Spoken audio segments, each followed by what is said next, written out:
มื้อนี้สตุกกะหาก็มีเวลาเอาภาพมาฝากพี่ฝากน้องภาพบรรยากาศที่สตุกไปเล่นต่างเมืองก็คือเมืองท่าแตงที่สตุกไปตอน2-3มื้อก่อนแล้วมื้อนี้หาก็มีเวลาจ้ะเพราะว่าสตุกมีพี่น้องซึ่งเพิ่นเป็นหลานชายของพ่อสตุกเพิ่นไปแต่งงานกับคนลาวศาสตร์พันธุ์อยู่เมืองตัวนี้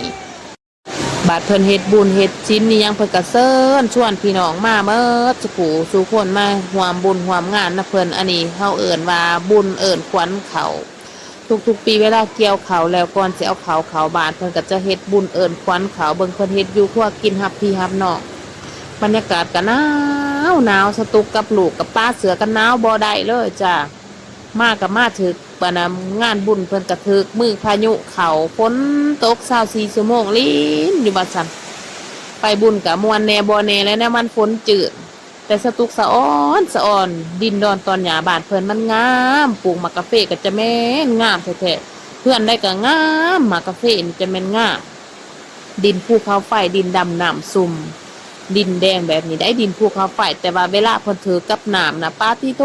บ่ให้ว่าพี่น้องนำมาถึกมือพายุเทิงเหนียวเทิงมืนยางก็มาเลือกเตือกตาด